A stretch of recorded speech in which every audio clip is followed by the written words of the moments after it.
شكرا يا ربي شكرا هديت قلبي شكرا نورت دربي شكرا شكرا يا رب.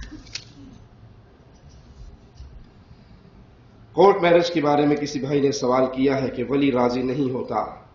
لڑکی اور لڑکا گھر سے بھاگ کر کورٹ میں جا کر نکاح کر لیتے ہیں، تو کیا یہ نکاح درست ہے؟ رسول اللہ صلی اللہ علیہ وسلم کا فرمان ہے، جس نکاح میں ولی راضی نہیں ہے، لا نکاح الا، ولی کی رضامندی کے بغیر نکاح نہیں ہو سکتا۔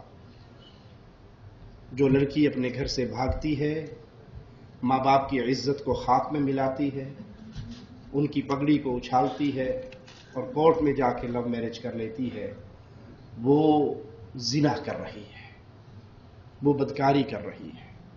وہ نکاح نہیں ہے۔ اسلام بڑا اعتدال والا دین ہے، جہاں لڑکی کے لیے ولی کی شرط ہے، وہاں ولی کے لیے لڑکی کی رضامندی بھی شرط ہے۔ جو یہ زبردستی چلتی ہے مختلف علاقوں میں، قبائل میں، کہ لڑکی سے پوچھا ہی نہیں جاتا، بیچاری سے رشتہ آ جاتا ہے، ماں باپ دیکھ لیتے ہیں، راضی ہو جاتے ہیں، پسند ہو جاتے ہیں، اس بیچاری کو تب پتہ لگتا ہے جب صبح اس کا نکاح ہو رہا ہوتا ہے، تو رات کو اس کو تیار تیور کرنے کے بعد ماں اس کے کان میں کہتی تیری شادی ہو رہی ہے۔ سیدنا علی رضی اللہ عنہ وارضاہ جب رسول اللہ صلی اللہ علیہ وسلم کے پاس آئے اور سیدہ فاطمہ کا ہاتھ مانگا، تو آپ نے کہا ٹھہرو، میں فاطمہ سے پوچھ کر آتا ہوں۔ آپ نے اپنی بیٹی سے پوچھا، اور اسی لیے شریعت میں حکم کیا ہے کہ کنواری سے اگر پوچھا جائے اور وہ خاموش رہے تو اس کی خاموشی اس کی رضامندی ہے، لیکن اگر وہ طلاق یافتہ ہے، بیوہ ہے، مطلقہ ہے، تو پھر اس کو بول کر بتانا اس کے لیے ضروری ہے۔ لیکن کنواری لڑکی شرم والی ہوتی ہے، اگر وہ سن کے خاموش رہتی ہے تو اس کی خاموشی کو اس کی اقرار کیا جائے گا، تسلیم کیا جائے گا۔ تو نہ ولی کی اجازت کے بغیر لڑکی کا نکاح ہو سکتا ہے، نہ لڑکی کی رضامندی کے بغیر ولی زبردستی کر سکتا ہے۔ دونوں چیزیں ضروری ہیں، لڑکی سے بھی پوچھا جائے، اس کی رضامندی بھی لی جائے۔ بعض لڑکی کہتی ہیں کہ ہمارے ماں باپ تو مانتے نہیں ہیں،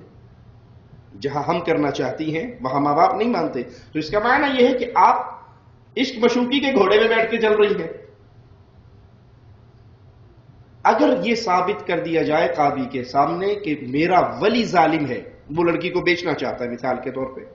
یا وہ وٹے سٹے میں بیٹی دے کر کسی اور کی بیٹی لینا چاہ رہا ہے، لڑکی پہ کسی بھی صورت میں ظلم کر رہا ہے، تو لڑکی یہ اس کا ظالم قاضی کے سامنے پیش ہو کے ثابت کرے گی کہ باپ 90 سال کے بوڑھے سے میری شادی کر رہا ہے، میں راضی نہیں ہوں، باپ مجھے بیچ رہا ہے، میں راضی نہیں ہوں، باپ وٹا سٹا کر رہا ہے، میں راضی نہیں ہوں۔ تو پھر قاضی اس کا ولی بنے گا، یا تو اس ولی کے بعد والا جو ولی ہوگا اس کی ولایت سلب ہو جائے گی، وہ ولی بن جائے گا، اور جس کا کوئی ولی نہیں اس کا قاضی ولی بنے گا، اس کا نکاح پھر قاضی کروائے گا۔ یہ نہیں کہ آپ ٹیلی فون کے ذریعے، ای میل کے ذریعے، فیس بک کے ذریعے، واٹس ایپ کے ذریعے یاری دوستی محبتیں پیار عشق مشوقی اینڈ ہونے لگا تب قاضی سے کوئی تو ساڑا ولی بن کے کرا دے، جب پیچھے کام کر دی نہیں یہ کون ولی سی، یہ کس سے پوچھ کے کرتی رہی ہو؟ یہ بدکاری ہے، یہ بے حیائی ہے، یہ زنا ہے، یہ حرام کاری ہے، یہ نکاح نہیں ہوتا۔ اگرچہ مولوی کہہ بھی دیں کہ بالغ ہونے کے بعد وہ خود مختار ہو جاتی ہے، فاحشہ زانیہ بدکار لڑکی اپنا نکاح خود کرتی ہے، مومنہ لڑکی کا نکاح اس کا ولی کرتا ہے۔